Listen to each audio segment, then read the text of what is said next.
Queridos irmãos, irmãs, amado povo de Deus,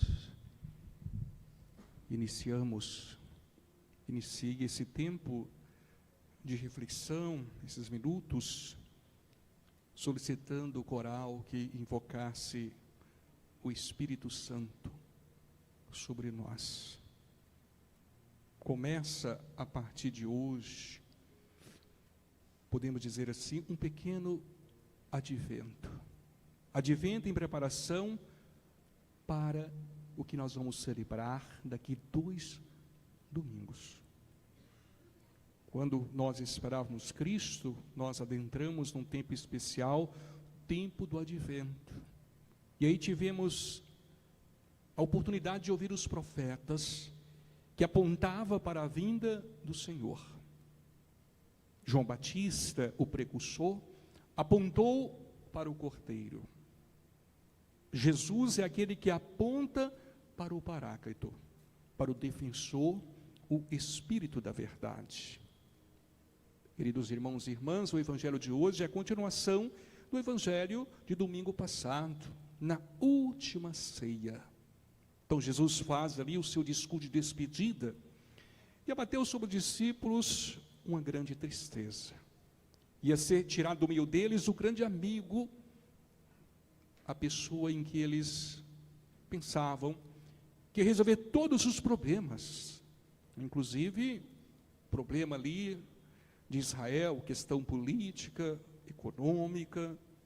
Então eles pensavam que Jesus iria resolver tudo isso. Só que Jesus, é claro, fala para eles sobre a questão do dom da vida e por que ele veio a este mundo. Ele veio para nos resgatar, para dar-nos a vida e a vida em abundância. E aí ele se apresentou a nós então como porta, como pastor, como água, como luz, como libertador. Então chega no Evangelho deste domingo, ele também quer preparar o nosso coração. E aqui então nós vamos falar, este domingo, sobre essa proposta de Jesus de enviar o Espírito Santo, e no próximo domingo vamos celebrar a ascensão do Senhor, e já no outro domingo, a grande festa de Pentecostes. Mas para isso nós temos que saber o que é o Espírito Santo. O que é o Espírito Santo? Se formos defini-lo de uma maneira genérica, nós vamos dizer que ele é a terceira pessoa da Trindade. Isso está correto? É a terceira pessoa da Trindade? Vamos dizer que ele é o sopro vital, que ele é esse dinamismo. Vamos definir também que ele é luz, que ele é inteligência. Vamos definir também que ele é a força, conforme Lucas 24, é a força que vem do alto. Meus amados, só que Deus pensou tudo corretamente. Só que Deus pensou tudo nos mínimos detalhes. O ser humano não precisa só de luz para ver o caminho, de inteligência. O ser humano não precisa só de força para empreender-se na vida. Ele precisa de algo mais. Aí que entra o diferencial do Espírito Santo. E que nós precisamos tê-lo dentro de nós. Ele também leva o nome de Espírito Consolador. O que nós precisamos quando estamos frustrados, decepcionados, quando sentimos traídos, quando percebemos que o chão se abriu diante de nós? De consolo. É aí que vem esse outro lado do Espírito Santo que nós pouco trabalhamos, que nós pouco falamos. Então o Espírito Santo é consolador. Assim, além de ser luz, de ser inteligência, além de ser dinamismo, sopro de vida, além de ser força, ele também é o consolador. Ele é o agregador, né? Então Jesus fala para eles: olha, eu vou, mas vou enviar para vós o Consolador, o Espírito Santo. Queridos irmãos e irmãs, aí que entra a parte prática, aquilo que serve para nós. E essa paróquia aqui tem uma grande honra, mas também uma responsabilidade de acolher como patrono, como padroeiro divino, Espírito Santo. Mas que muitas vezes nós não sabemos trabalhar essa importância desse Espírito em nós. Por que muitas vezes nós sentimos fragilizados na fé? Por que vem muitas vezes nós sentimos medo de encarar a vida? Porque sentimos muitas vezes cansaço na missão de cada dia? Porque nós estamos buscando a força onde não deveríamos buscar. Estamos buscando água onde não é possível encontrar. Estamos buscando força onde não há nenhuma força para ser encontrada. Estamos buscando consolo onde não existe. Estamos apostando naquilo que se esgota. É aí que entra a importância do Espírito Santo em nossa vida. É aí então que Jesus nos convida a abrir o coração, a tomar consciência da importância da dinâmica do Espírito em nós. Então Deus pensa tudo direitinho para estar ao nosso lado.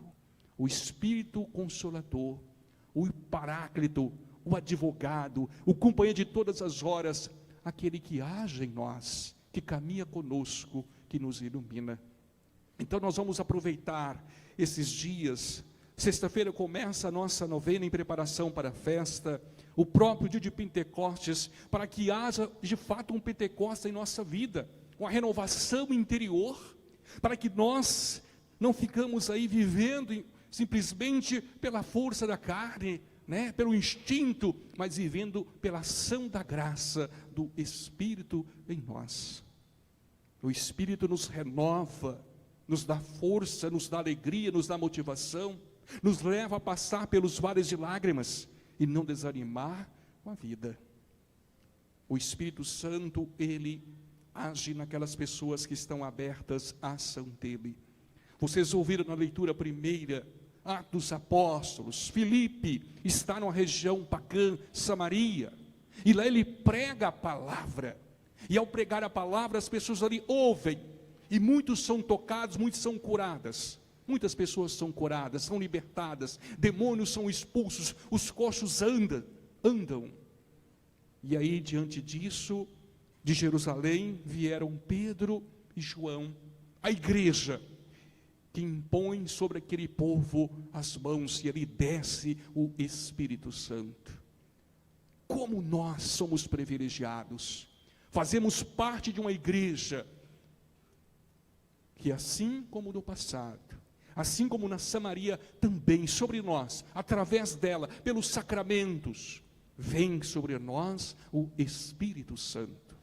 Sobretudo na crisma, mas também em cada celebração eucarística, onde se renova o Espírito em nós, quando manducamos, quando comemos o corpo, bebemos o sangue de Jesus. Então nós temos esse privilégio, e esta paróquia, que honra, paróquia Divino Espírito Santo. Então precisa haver de nós esse renovo, essa abertura, para que nós saiamos da superficialidade, e sejamos de fato homens e mulheres, abertos à ação de Deus em nossa vida. Essa paróquia, por ser do Espírito Santo, precisa ser um farol na vida da nossa diocese, da nossa igreja.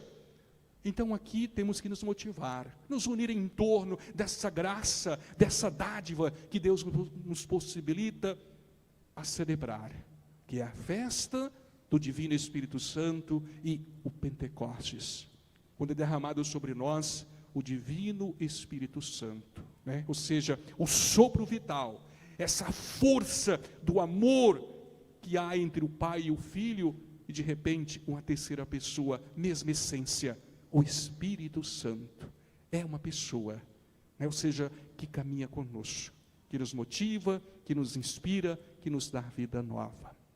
Também hoje não podemos furtar a oportunidade de celebrar, o Dia das Mães, não é isso? Por que está esse tapete bonito estendido aqui? É por causa de vocês. Vocês merecem toda a honra, toda a nossa consideração, todo o nosso amor. Eu disse para o seu Marcos, liguei para ele ontem, seu Marcos, estende um tapete aí, mas por quê? Por causa das mães. Além de ser domingo, dia do Senhor, consagrado ao Senhor, também é dia dedicado às mães, Mãe é afeto, mãe é acolhida, mãe é amor, mãe é doação. é o amor que mais aproxima do amor de Deus, né? E aqui eu chamo a atenção, vivemos aí numa geração de filhinhos rebeldes, né? Que maltratam as mães, os pais, distantes às vezes da mãe, né? E chega nesse dia, vem com um presentinho. Mãe não quer saber disso não, querido filho. Mãe quer ver você se realizando, dando gosto a ela, honrando, amando, respeitando, né? Porque eu vejo muitos aí valorizando quando casa, sai de casa, e muitos desesperados quando perde. E quando perde a mãe, aí vem o amargo da vida. A vida perde o seu colorido, né? A comida perde o tempero. Nossa, mãe, perde, né? Perde aquele gosto, aquele sabor. E aí fica só as lembranças, as fotografias. Ah, mas por que eu não aproveitei mais? É agora, é agora. Quem tem mãe é um afortunado, uma afortunada. Quem tem mãe tem um grande tesouro. Então valoriza, ama, enquanto pode. Quem não tem fica na saudade, né? Mas ao mesmo tempo tendo a certeza que Deus já recolheu na eternidade. E que elas se tornaram para nós o quê? Intercessoras junto de Deus, né? Quantos filhos que quando perde a mãe, né? Perde a sua mãezinha, sente uma força, uma motivação. O que é isso? É a mãe lá de cima cuidando desses filhos, né? Então vamos amar, valorizar aquelas que nos geraram na carne, que nos educaram para a vida, nos ensinaram a dar os primeiros passos na fé. Não sejamos rebeldes para com as nossas mães. Mãe não merece desgosto, né? Mãe merece carinho, merece amor. Felizmente hoje, muitos, aí nessa sociedade maluca, né? Muitas vezes olham para as mães, você está atrasada, está nada. Mãe vê onde você não vê, mãe enxerga longe. E todas as vezes que a mãe dá um conselho e o filho não segue, ele quebra a cara lá na frente. Opa, está errado? Hã? Quebra a cara lá na frente, né? Então seja obediente. Tenha humildade de reconhecer que mãe é amor. Que mãe é amor, né? Então não espera hoje, amanhã, é hoje, eu te amo, né? Ligue sempre quando puder, visita sempre quando puder, né? Às vezes vivemos aí numa vida tão preocupada com o serviço, com o ter, né? Com o lucrar, que muitas vezes nós esquecemos dessas joias, dessas pedras preciosas que Deus colocou aqui neste mundo, né? Para ser representação, para, né, sinalizar a tua presença aqui entre nós. Também hoje nós estamos acolhendo aqui 2 novos ministros, rostos conhecidos, né? Fica em pé, a Ana Flávia, o casal, o Hilton aqui. Eles foram investidos no último dia 1º de maio, também faz parte daqueles que deram sim para servir através do ministério extraordinário da comunhão eucarística. Bem-vindos entre nós. Deus abençoe. Amém? Tá bom. Vamos então, meus irmãos, professar a nossa fé.